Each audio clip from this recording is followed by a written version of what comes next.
सामने के साथ, इसमें क्या है? Okay okay. अरे शर्मा जी, जी ये क्या? मेरे पिताजी कहते थे जिसका ग्लास खाली उसका जग खाली। हेलो सुनो, सर को ड्रिंक सर्व करो। थैंक यू मासी जी, थैंक यू। Enjoy yourself. या और बताओ कैसे चल रहा है काम? Mansi, happy birthday. Thank you. अच्छा, ये बताओ मानसी, आज तुम कितने साल की होगी? देखो, मेरे पिताजी कहते थे कि औरत से उसकी उम्र और आदमी से उसकी नहीं पूछी जाती। Enjoy yourself. अरे मानसी, अरे मैडम, केक काटना है या नहीं? कमाल के हॉस्टल तुम दोनों पति पत्नी। और ये अर्नव कहाँ है? एक्चुअली बस वो स्टडी रूम में कुछ अर्जेंट काम कर रहे हैं, उसे खत्म करते ही वो बस आते ही होंगे। Enjoy yourself.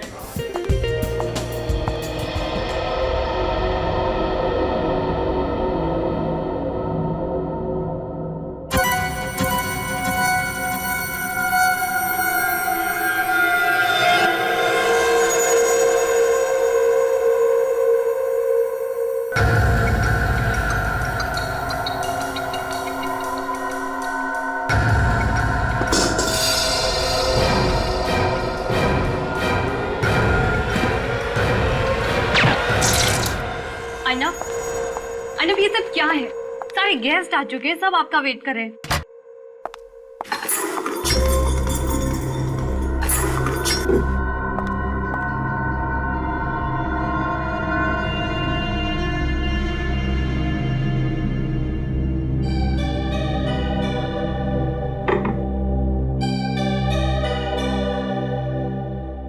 Arnav,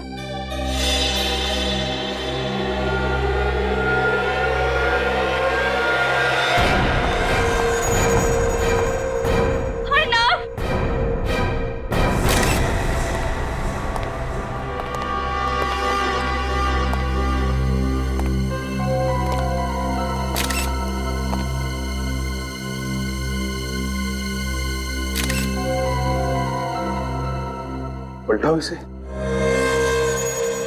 my God, Abhijit बिल्कुल करीब से चेहरे पे गोली चलाई है। इसका चेहरा तो बिल्कुल बिगड़ गया है। सर, किसी ने भी गोली चलने की आवाज नहीं सुनी, साइलेंसर लगा के फायर किया गया है।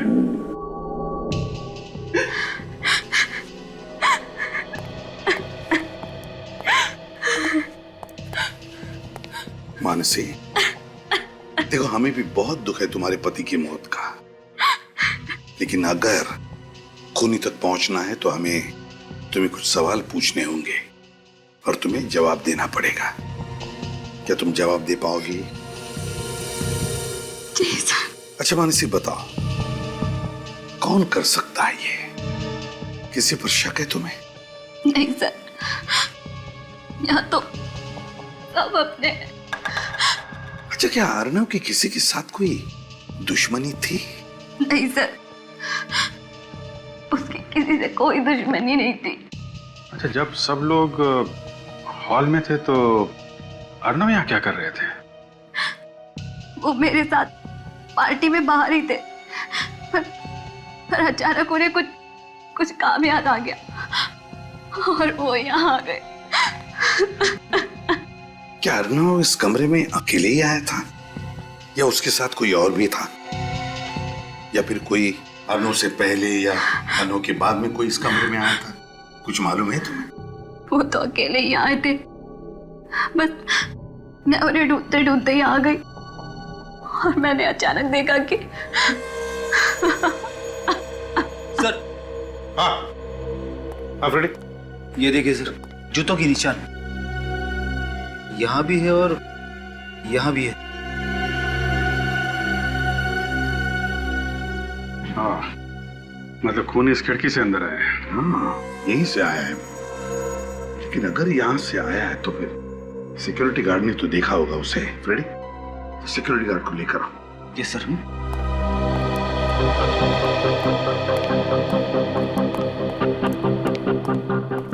वॉचमैन,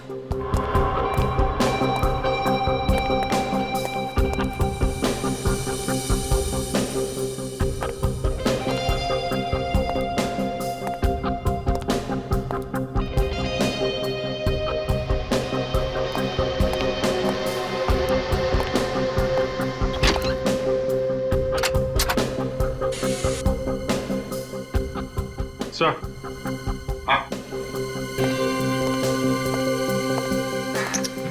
तिजोरी खुली हुई है, चाबी लगी हुई है, अंदर कुछ कैश नहीं है और अंदर सिर्फ ये कपड़े जैसी कोई चीज है। क्या है ये? अरे ये तो पेंटिंग है अभिजीत, ये देखो, फटी हुई पेंटिंग। बड़ी अजीब बात है, तिजोरी खाली और उसमें सिर्फ एक फटी हुई पेंटिंग। चक्कर क्या है? मानसी एक बात बताओ, क्या तुम लोग अपनी तिजोरी में कुछ रखते नहीं थे क्या? नहीं सर, तिजोरी में तो हमेशा पैसे रहते हैं और चाबी भी अर्नव के पास रहती थी। ये खून पैसों के लिए तो नहीं किया है? हो सकता है। अच्छा इस पेंटिंग को देखो, क्या तुम इस पेंटिंग को पहचानती हो? नहीं सर, पर इस तरह की पेंटिंग खरीदना और बेचना अर्नव का बिजनेस था। अर्नव का बिजनेस था पेंटिंग्स खरीदना और बेचना? तो फिर ये पेंटिंग फटी हुई क्यों है? इस बारे में तो मुझे कुछ नहीं पता सर। सर ये मोबाइल बाहर पड़ा हुआ था। सर ये फोन तो अर्नव का है। अर्नव का? देखो जरा। सलाम साहब। बताओ, क्या पार्टी में से किसी को भागते जाते हुए देखा? नहीं साहब, मैं तो सारा दिन गेट पे ही था। अच्छा कोई दूसरा रास्ता यहाँ से बाहर जाने का? नहीं साहब, दूसरा तो कोई रास्ता नहीं है यहाँ से बाहर जाने का। ठीक है जाओ। अगर कोई दूसरा रास्ता नहीं है तो इसका मतलब है ये खूनी यहाँ से भागा नहीं है, बंगले के अंदर ही है, मेहमानों में घुल मिल गया है। बाहर जाओ और एक एक मेहमान की अच्छी तरह से तलाशी लो, देखो कुछ मिलता है क्या।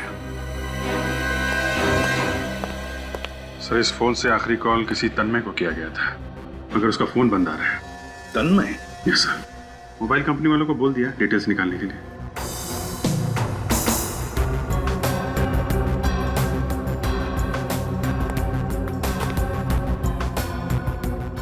मनसी एक बात बताओ, क्या तुम किसी तन्मय को जानती हो? नहीं सर, ये नाम तो मैंने पहली बार सुना है। अच्छा क्या पार्टी में से कोई बीच में बाहर गया था या कोई बाहर जाके वापस आया, कुछ मालूम है तुम्हें? सर बाकी सब तो यही थे, पर प्रमोद। प्रमोद? सर प्रमोद पार्टी के बीच से गायब हुआ था सर। सर किसी के पास कुछ भी नहीं मिला सर। किसी के पास कुछ भी नहीं मिला? ठीक है, काम करो फ्रेडी, जूते के निशान उठाओ। तुम में से प्रमोद कौन है? Sir yes sir. तुम प्रमोद हो? सर पार्टी छोड़कर बाहर गए थे कहीं? हाँ। कहाँ गए थे? सर पार्टी के दौरान तो मैं यहीं था, बस थोड़ी देर के लिए वॉशरूम गया था सर। वॉशरूम? 2 दिन पहले अर्नव के साथ झगड़ा हुआ था तुम्हारा? वो झगड़ा नहीं था सर, किसी इन्वेस्टमेंट को लेकर थोड़ी सी बहस हुई थी, इतना सीरियस भी नहीं था सर। सर ये कैटरिंग वाले, इन्होंने किसी आदमी को भागते हुए देखा। अच्छा कौन था वो आदमी? दिखने में कैसा था? सब मैं ध्यान से देख नहीं पाया था, अंधेरा काफी था, बट चेहरे पे गॉगल्स लगाया हुआ था, टोपी पहना हुआ था, एंड करीबन इतना लंबा होगा, मुझसे थोड़ा सा लंबा। अभिजीत चलो चलो, इतनी छानबीन करने के बाद कुछ तो हाथ लगा। काम करो फ्रेडी, इसे लेकर जाओ और इससे स्केच बनवाओ, और फिर वो तिजोरी की चाबी, वो पेंटिंग, जूते के निशान और जगह जगह से उठाए गए उंगलियों के निशान, सब के सब जल्दी से जल्दी फोरेंसिक लैब भेज दो। भूखा बैठा है उधर साड़ून के।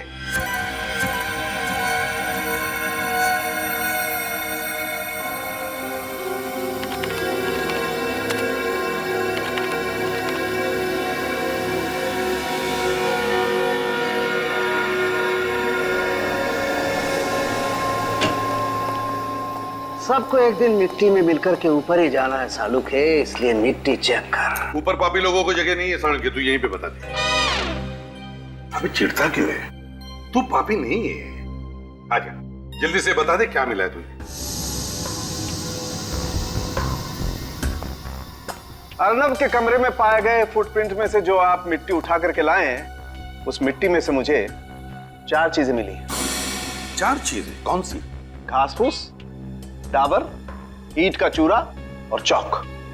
और इस मिट्टी का केमिकल एनालिसिस तारिका कर रही है। अगर कोई केमिकल होगा तो पता चल जाएगा। डाबर, घास फूस, ईंट का चूरा और चौक। अगर चौक है तो मैं बता सकता हूँ कि खूनी कहाँ से आया होगा। कहाँ से? स्कूल से आया होगा। मेरे टीचर चौक का इस्तेमाल ब्लैक बोर्ड पे लिखने के लिए करते थे सर। रेडी? अरे अभी तो स्कूल से बाहर निकलो, दिमाग खराब कर देते हो। डाबर, घास फूस, ईंट का चूरा और चौक, ये चारों चीजें एक साथ कहां पर मिल सकती है? सर बारिश की वजह से इन दिनों घास फूस तो हर जगह उगी हुई है। हाँ विनीत, मगर सिर्फ घास फूस ही नहीं ना, डाबर, ईंट का चूरा और चौक और घास फूस, यार ये चारों चीजें एक साथ किसी कंस्ट्रक्शन साइट पर मिल सकती है या फिर किसी फैक्ट्री में। और फैक्ट्री भी ऐसी जो बंद पड़ी है। हाँ, बंद फैक्ट्री। सर विसोला इलाके में काफी सारी बंद फैक्ट्रीज हैं। विसोला तो बहुत बड़ा इलाका है सर, तो वहां पे बहुत सारी फैक्ट्रीज है। तो हमें पता कैसे चलेगा कि कौन सी फैक्ट्री में जाना है? वो फैक्ट्री जिसमें ग्लिसरॉल का इस्तेमाल किया जाता है।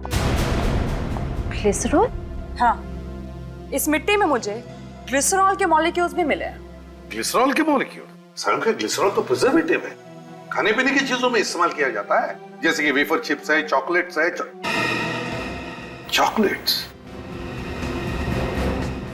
चॉकलेट्स और विसोला। विसोला में चॉकलेट्स की फैक्ट्रीज हैं। यस सर, उनमें से 4-5 फैक्ट्रीज बंद भी पड़ी। सचिन, विसोला जा और पता लगा। और इस तन्मय के बारे में क्या पता चला? सर उसका मोबाइल अभी बंद ही है।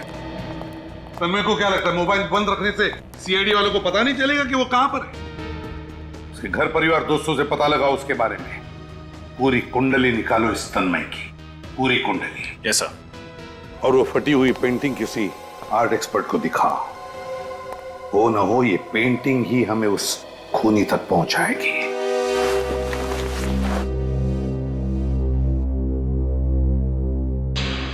अरे ये तो बड़ी मशहूर पेंटिंग है, रवि ने बनाई थी।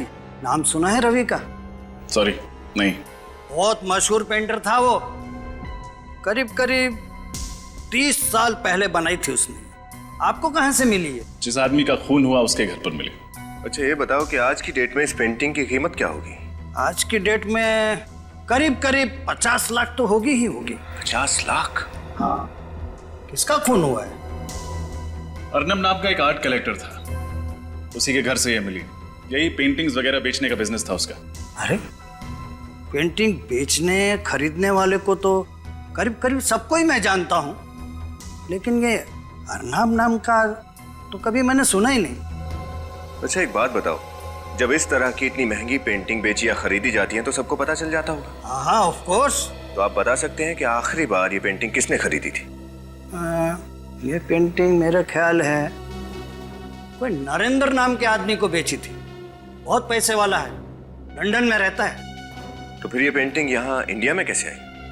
यही तो मुझे भी ताज्जुब हो रहा है कि ये पेंटिंग इंडिया में, और वो भी अर्नब नाम के आदमी के घर में कैसे आई।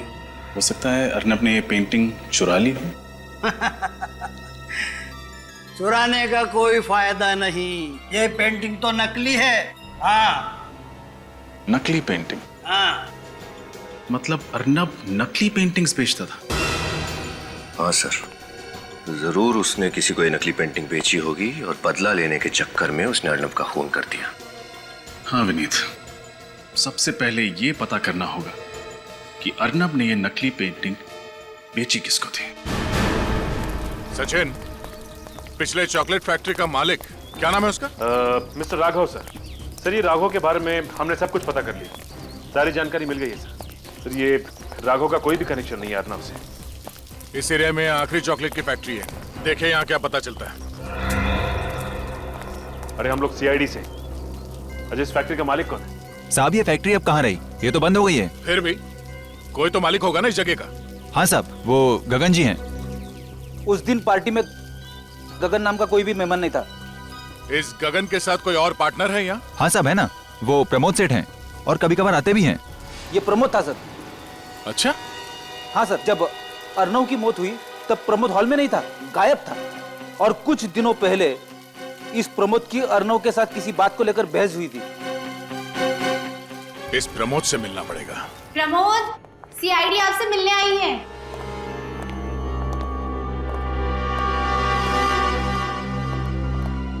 हमें आपसे कुछ पूछना है। देखिए, मुझे जो बताना था मैंने बता दिया है। आप लोग बार बार मुझे परेशान क्यों कर रहे हैं? सीआईडी किसी को परेशान नहीं करती, परेशानी का हल निकालती है। जो कुछ आपसे पूछा जाए चुपचाप सीधे सीधे उसके जवाब दीजिए मिस्टर प्रमोद, समझे? पूछिए। रेडी? घर की तलाशी लो। ओके। 1 मिनट, मैंने आपसे कहा हमारे काम में दखल अंदाजी मत कीजिए, वरना आप वाकई परेशानी में पड़ सकते हैं। वैसे प्रमोद जी, आप कह रहे थे कि आप पहले वॉशरूम में गए, उसके बाद वहां से चलकर हॉल में आए जहां पे पार्टी चल रही थी। मतलब आप स्टडी रूम में गए नहीं, है ना? नहीं। पक्का? पक्का। तो फिर आपके फुटप्रिंट्स स्टडी रूम में कैसे पाए गए? फुटप्रिंट्स? हाँ, फुटप्रिंट्स, पैरों के निशान स्टडी रूम में कैसे? सर, कमरे में से ये गन और ब्रीफकेस मिली है, और ब्रीफकेस में से पैसे। क्या कहना मिस्टर प्रमोद, क्या है ये सब? सर, मैं मानता हूं कि मैंने झूठ बोला। मैं वॉशरूम का बहाना करके अर्नब के स्टडी रूम तक गया था सर। मतलब आपको पहले से ही पता था कि अर्नब स्टडी रूम में? नहीं सर, मैं जब हॉल की तरफ जा रहा था तो खिड़की में मैंने अर्नब को देखा। और उसी खिड़की से तुम अंदर घुसे, उसे गोली मार दी और फिर चुपचाप वहां से बाहर निकल गए, क्यों? नहीं सर, मैंने अर्नब को नहीं मारा सर। तो फिर क्या करने गए थे उसके कमरे में तुम? हाँ? मैं तो ये पूछने गया था सर कि मुझे उसने नकली पेंटिंग क्यों बेची। तो उसने क्या कहा? जवाब ही नहीं था सर उसके पास, फ्रॉड कहीं का। उसके बाद मैंने उससे अपने पैसे मांग लिए सर। और उसने पैसे देने से इनकार कर दिया, है ना? हाँ सर, मैंने उससे धमकाया, पुलिस में जाने की बात की, कोर्ट में केस करने की बात कही, तब जाकर सर वो ढीला पड़ा। फिर उसने मुझे पैसे दिए और मैंने पेंटिंग वहीं फाड़ कर फेंक दिया सर, ताकि वो किसी और को धोखा ना दे सके। और फिर उसी खिड़की से तुम बाहर आए, बैग को जाके गाड़ी में रखा और पार्टी में आके शामिल हो गए। हाँ सर, मैंने अर्नब को नहीं मारा सर। मुझे मेरे पैसे मिल गए, मैं अर्नब को क्यों मारूंगा सर? इस अर्नब ने किसी और के साथ भी ऐसा ही फ्रॉड किया था? हाँ सर, फ्रॉड किया होगा, वो तो फ्रॉड ही था। और हाँ, जब मैं अर्नब के स्टडी रूम में घुस रहा था तो मैंने उसको फोन पर किसी से बात करते हुए सुना। तुम जानती नहीं हो मैं कौन हूं। मैं चाहूं तो तुम्हें किसी भी वक्त बर्बाद कर सकता हूं। इसलिए भला इसी में है कि तुम मुझे ब्लैकमेल करना बंद कर दो, समझी तुम?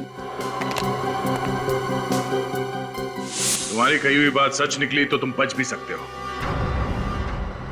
अगर झूठ है तो तुम्हें सीआईडी से कोई नहीं बचा सकता। सचिन, रिवॉल्वर को बैलिस्टिक में भेज दो। सर। अमिल, क्या रिपोर्ट है बैलिस्टिक का? सर, अर्नव को जो गोली लगी है वो प्रमोद की गन से नहीं चली। अच्छा सर, हो सकता है खूनी कोई और हो जो प्रमोद के कमरे से बाहर जाने के बाद कमरे के अंदर गया, उसने अर्नब को मारा और फिर पार्टी में शामिल हो गया। पार्टी में जो गेस्ट आए थे उनकी सारी डिटेल्स तो मंगवाए हैं ना? Yes sir. सर, किसी पर शक की कोई गुंजाइश नहीं है सिवाय तन्मय के। तन्मय खटक रहा है मुझे। इस तन्मय के मोबाइल फोन से उसके घर का पता चला? हाँ सर, मोबाइल कंपनी ने जो एड्रेस दिया था हम वहाँ गए भी थे, लेकिन वहाँ तन्मय नाम का कोई आदमी नहीं रहता। गलत एड्रेस, चालाकी कर रहा है। वो केटिंग वाला लड़का भी कह रहा था ना कि उसने किसी को वहां से भागते हुए देखा। सर, कहीं ये आदमी तन्मय तो नहीं? ये तन्मय ही है, तन्मय ही है। वो ऐसे होगा कि जिस तरह से अर्नब ने प्रमोद को नकली पेंटिंग बेचकर फंसा दिया, उसी तरह से उसने तन्मय को भी नकली पेंटिंग बेचा। लेकिन जब प्रमोद को पता चला तो प्रमोद ने अपने पैसे उससे वापस लिए। लेकिन जब तन्मय अर्नब से पैसे वापस लेने गया तब अर्नब के पास पैसे ही नहीं थे। बस गुस्से में आकर तन्मय ने अर्नब को गोली मार दी।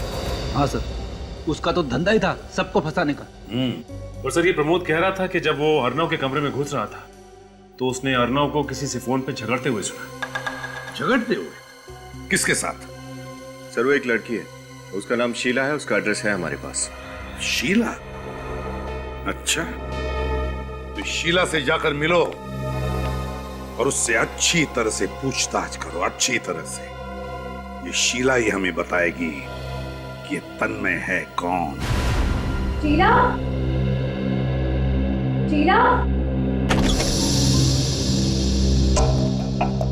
शीला, शीला। सर,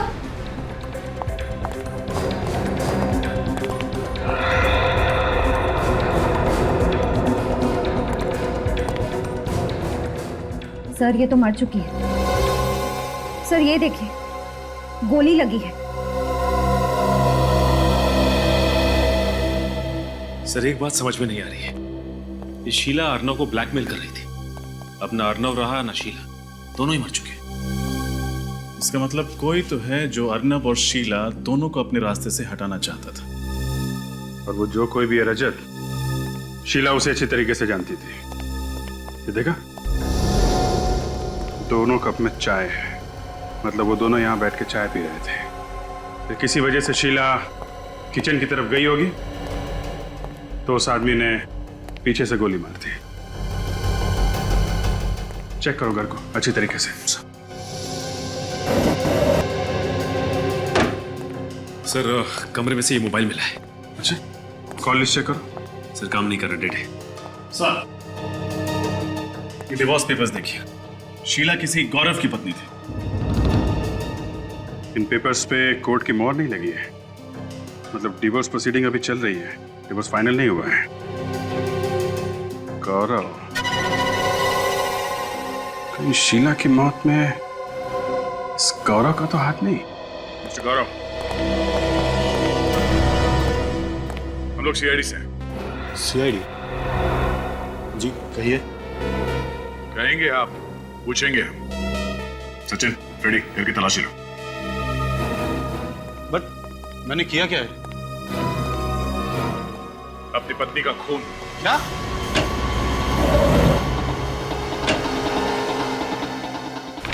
आपको लगता है कि शीला का खून मैंने किया है, तो आप अपना समय बर्बाद कर रहे हैं। हमारा समय बर्बाद होने की चिंता आप मत कीजिए। आपकी जिंदगी बर्बाद ना हो जाए, आप उसकी चिंता कीजिए। हमारे बीच झगड़े होते रहते थे, और छोटे बड़े झगड़े तो हमेशा मियां बीवी के बीच चलते रहते हैं। छोटे छोटे नहीं, बड़े बड़े झगड़े होते तो तुम दोनों के बीच में, तभी तो डिवोर्स लेने वाले थे। जी? क्या मैं डिवोर्स का कारण जान सकता हूं? उसका कारण ये है, ये देखिए सर।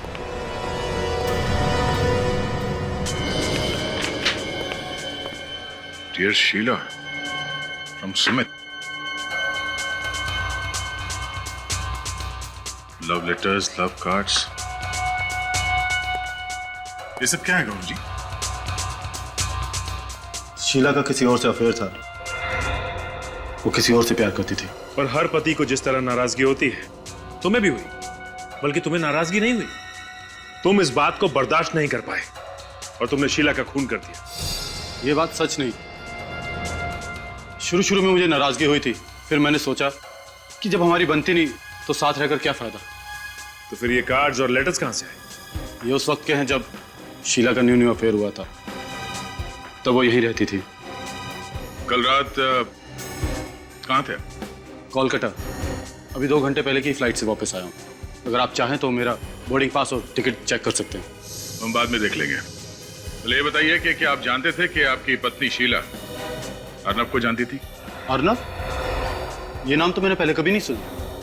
अच्छा, ये सुमित, इसका नाम तो सुना होगा, क्या जानते हैं आप इसके बारे में? सच कहूं, सुमित कौन था, कहां से आया, क्या करता था, मुझे कुछ नहीं पता। बट एक बात मैंने उसकी नोटिस की थी, वो 1 नंबर का फ्रॉड आदमी था। वो कैसे? सर, शीला से हमेशा झूठे झूठे वादे करता था कि हम अमेरिका में सेटल हो जाएंगे, अमेरिका में मेरा बिजनेस है, ये वो वगैरह वगैरह। बट मुझे कभी यकीन नहीं होता था। अमेरिका तो छोड़िए सर, उसके पास तो अमृतसर तक जाने के पैसे नहीं होते थे। वो तो शीला से हमेशा पैसे उधार लेता था।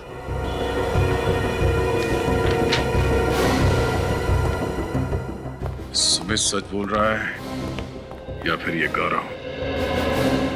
ये तो सुमित से पूछताछ करने के बाद ही पता चलेगा।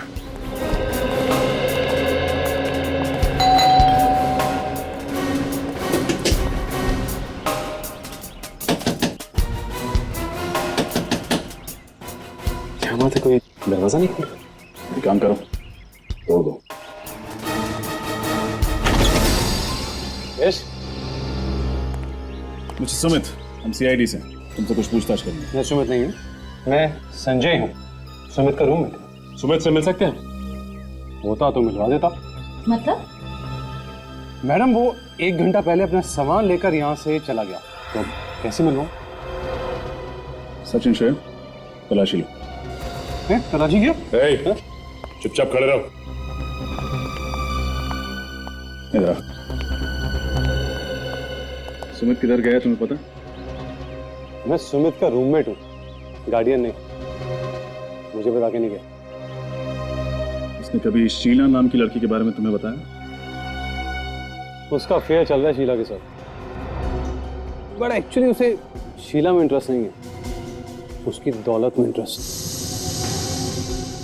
तो उसका कोई फोटो दिखा? Sorry, no photos. सुमित घर में नहीं, लगता सारा सामान लेके निकल गया। सुमित दिखता कैसा, उसका हुलिया बता। सुमित एवरेज हाइट, मोस्टली वो क्लीन शेवन रहता है, अच्छे बच्चे की तरह। उसके छोटे छोटे ब्राउन बाल हैं और गले पर एक गहरा निशान है। सर, फॉरेंसिक रिपोर्ट के मुताबिक शीला को जो गोली मारी गई वो .35 कैलिबर की है। क्या? शीला को .35 कैलिबर की गोली मारी गई? शीला को .35 कैलिबर की गोली और अर्नब को .45 कैलिबर की, तो क्या इन दोनों के खून दो अलग अलग गन से हुए हैं?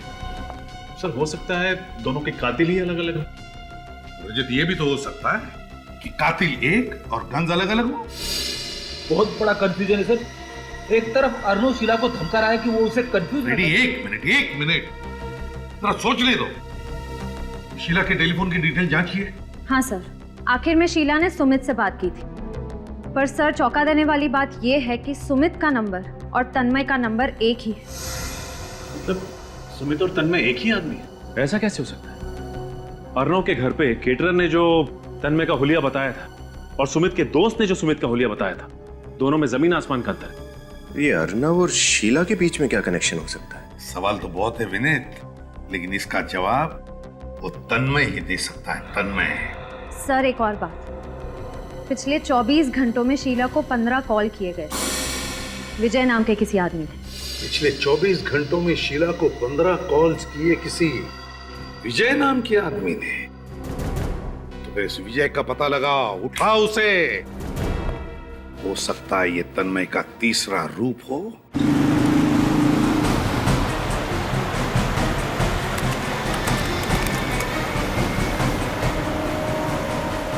सर ये विजय तो हाईवे की तरफ भाग रहा है, लगता है इस शहर से भागने की तैयारी में है। तो हम भी उधर ही चलते हैं। एक बार वो शहर से बाहर भाग गया तो उसे पकड़ पाना मुश्किल होगा। सर मुझे लगता है कि ये विजय और तन्मय एक ही आदमी है और दूसरे फोन से ऑपरेट कर रहा है। एसीपी साहब भी यही कह रहे हैं। ये आदमी भेस बदलने में माहिर है, अपना मर्डर वेपन, अपनी गन भी बदलते रहता है, तो एक फोन नंबर बदलना उसके लिए कौन सा मुश्किल है? सर ये विजय रुक गया। कहां पे? यहां से करीब 1 किलोमीटर दूर। अभी देखता हूं उसे।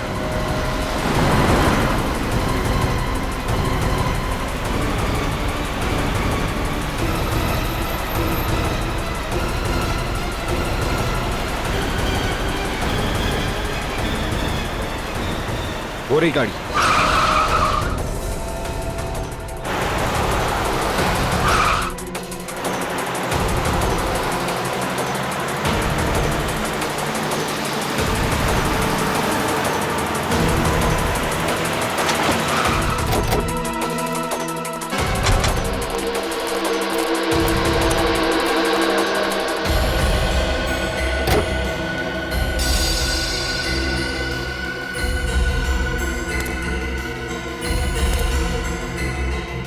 चाबी अंदर ही लटकी हुई,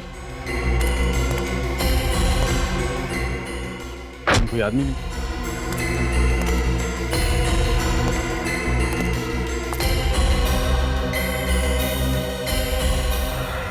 अरे उधर कोई गिरा हुआ है।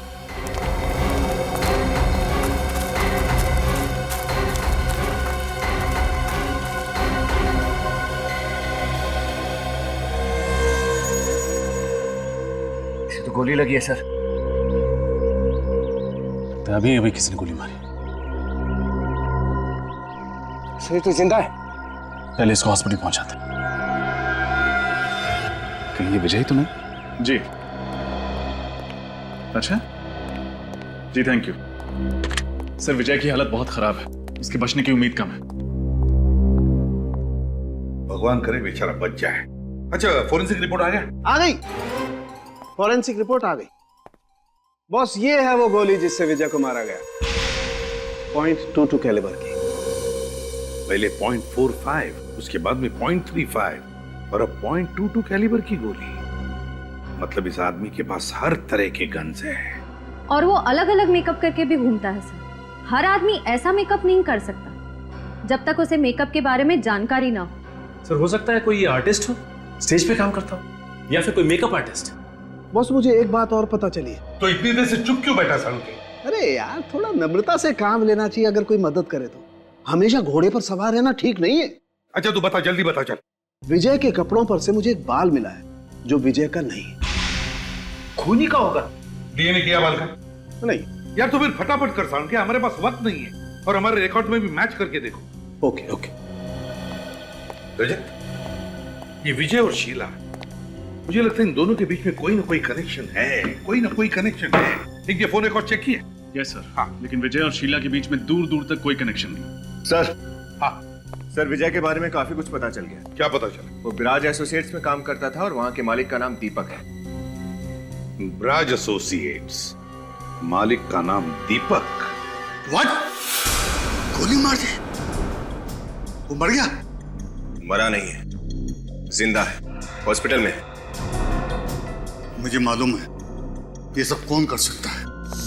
कौन? तन्मय।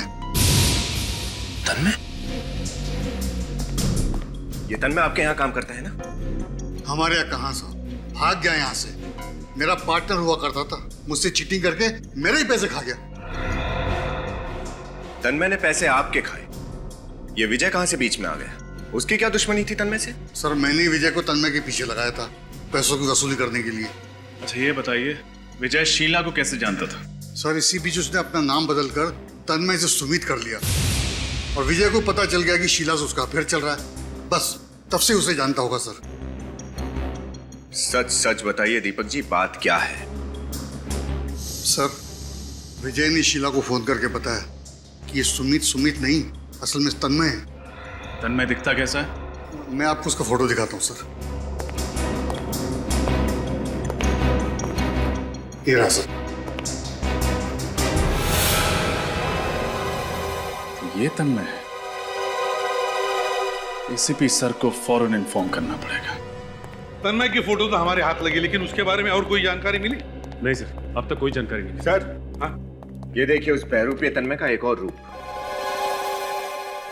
सर, ये तो सुमित के रूममेट संजय की तरह दिख रहा है। एक मिनट, ये कोई सुमित का रूममेट संजय नहीं, ये तन्मय है, तन्मय।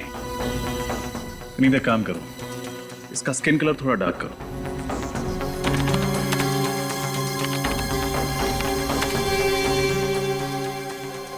अब इसके बाल ठीक करो, इसके स्पाइक्स हटा दो।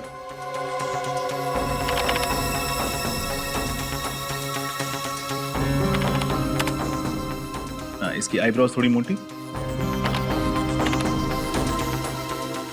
अब इसको एक मूंछ दे दो। ये देखिए सर, अब ये हूबहू अर्नब की पार्टी की केटरिंग वाला लग रहा। हाँ, तो इसका मतलब जब पार्टी में मर्डर हुआ उस वक्त तन्मय पार्टी में मौजूद था? हाँ, पार्टी में ही था। केटरिंग वाला बनकर उसने हमें तब भी गुमराह किया, ये कहकर कि उसने किसी को भागते हुए देखा है। सर, शीला को मारने की तन्मय के पास ठोस वजह थी, लेकिन उसने अर्नब को क्यों मारा ये समझ में नहीं आ रहा। क्या वजह हो सकती है? विनीत, जरा अर्नब की फोटो निकालो, दिखाओ जरा। अब तन्मय की फोटो उसके बाजू में ही लगाओ। अब सब लोग ध्यान से देखो इन दोनों फोटो को, देखो क्या दिखता है। ये क्या सर, तन्मय अर्नव की तरह दिख रहा है? एग्जैक्टली फ्रेडी, दिख नहीं रहा है, बल्कि एक ही है वो, एक ही आदमी। मतलब अर्नव ने खुद को ही मार दिया? नहीं फ्रेडी, अर्नब ने खुद को नहीं मारा। जरा सोचो, विजय के कपड़ों पर से जो बाल मिला उसकी डीएनए रिपोर्ट और अर्नब की डीएनए रिपोर्ट काफी मिलती जुलती है। इसका एक ही मतलब है कि विजय का खून अर्नब के किसी रिश्तेदार में से ही किसी ने किया है। रजत, एक काम करो, इस ब्रज एसोसिएट्स के मालिक दीपक को फोन करो और उससे पूछो कि क्या तन्मय के किसी रिश्तेदार को जानता है क्या उसके बारे में कुछ जानता है क्या। Yes sir. अब समझ में आया उस आदमी के चेहरे पर इतनी करीब से गोली क्यों मारी, उसका चेहरा तहस नहस क्यों किया। वो इसलिए कि कोई उसे पहचान न सके। सर, हाँ, दीपक का कहना है कि तन्मय का एक चचेरा भाई है राहुल, जो बिल्कुल उसकी तरह दिखता है, वही कद, वही नाक नक्शा। ओह, अब आया सारा खेल समझ में। राहुल तन्मय की तरह दिखता है, तो तन्मय ने राहुल को अर्नब बना दिया और उसे मार डाला ताकि लोगों को लगे कि अर्नब मर गया है, और अब खुद तन्मय राहुल बनकर आजाद घूम रहा है। अच्छा, ये दीपक राहुल का पता जानता है? यस सर, वो राहुल का पता जानता है, क्योंकि 1 साल पहले राहुल उसी की ऑफिस में नौकरी करता था। बस फिर देर किस बात की, उठाओ इस अर्नब उर्फ तन्मय को और पहना दो हथकड़ियां।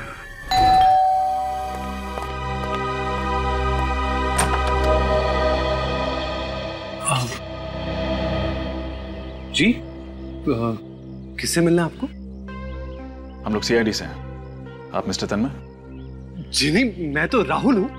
अच्छा, एक्चुअली हमें तन्मय से मिलना है, जरा बुलाइए उसे। तन्मय यहाँ नहीं है, मैं अकेला रहता हूँ यहाँ पर। देखिए, हमें पक्की इंफॉर्मेशन मिली है, इस वक्त तन्मय यहीं पे है। आपको मेरी बात पे यकीन नहीं है ना? आप घर की तलाशी ले सकते हैं। अच्छा, कह रहे हैं तो तलाशी ले लो, इंफॉर्मेशन तो यही है हमारे पास। लेकिन तन्मय ने किया क्या? दरअसल उसने 2 लोगों का खून और एक आदमी पर जानलेवा हमला किया। अरे अरे, घर का चप्पा चप्पा छान मारा। लेकिन तन्मय नहीं मिला। नहीं सर, कहीं नहीं मिला। माफ कीजिएगा, शायद इंफॉर्मेशन गलत थी, आपको परेशान किया, वेरी सॉरी। ओके, चलो भाई।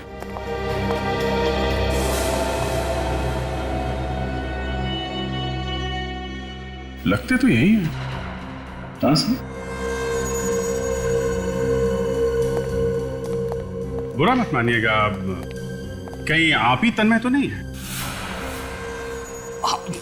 ये आप क्या कह रहे हैं? आपकी शक्ल तन्मय से काफी मिलती जुलती है।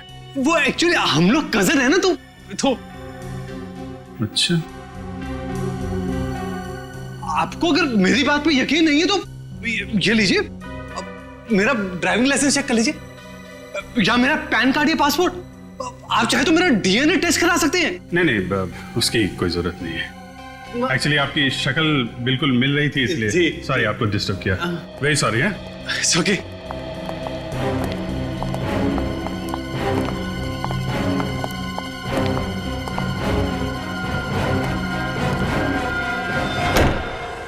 हमें पक्की खबर मिली है कि तन्मय यहीं पर ही है। ढूंढते रह जाओगे सब के सब, क्योंकि राहुल को तो मैं मार चुका हूं, और सारे documents, driving licence, PAN card, passport, hospital details अब मेरे हो चुके हैं। तन्मय अभी एग्जिस्ट ही नहीं करता, इसलिए मेरे खिलाफ कोई सबूत ही नहीं है। और कोई मेरा कुछ भी नहीं बिगाड़ सकता।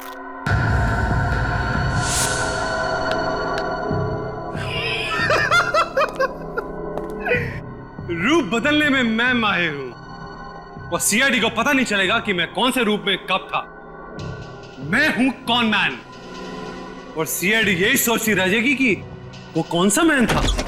मिस्टर कॉन मैन, वो मैन कौन था हमने पता लगा लिया है। तन्मय जी उर्फ अर्नब, उर्फ राहुल, उर्फ संजय, उर्फ सुमित, उर्फ कैटरिंग वाले।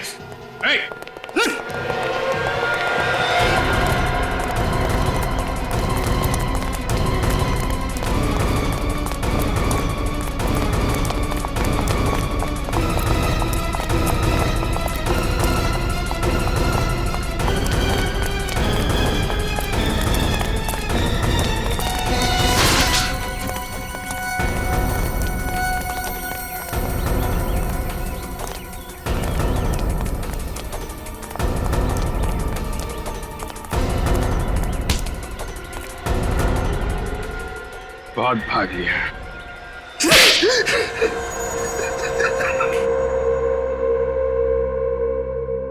तन्मय से अर्नब क्यों बने तुम? दौलत के लिए,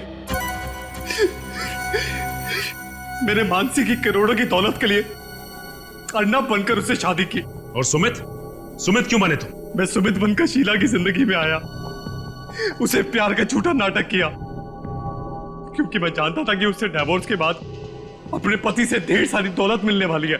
लेकिन जब तुम्हारे एक्स बिजनेस पार्टनर मिस्टर दीपक ने तुम्हारी पोल खोलने के लिए विजय को तुम्हारे पीछे लगाया, तब तुम्हें खतरा महसूस हुआ। हाँ, विजय को पता लग गया था कि मैं ही अर्नब हूं।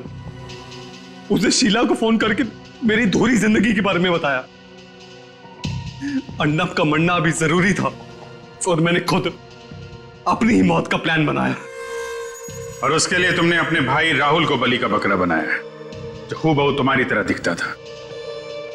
उसकी लाश को अर्नब बना के वहां रख दिया। हाँ, मेरे पास कोई और चारा नहीं था। और बड़ी ही चालाकी से केटरिंग वाले बनकर उस पार्टी से भाग गए। और सुमित का रूममेट संजय बनकर तुमने हमें फिर से झांसा दिया। हाँ, मुजरिम चाहे कितने ही भेष बदल ले, कानून उसके चेहरे से नकाब उतार ही लेता है। दौलत के लालच में तुम खून पे खून करते गए, अपने भाई तक को नहीं छोड़ा। तुम्हें तो फांसी ही होगी।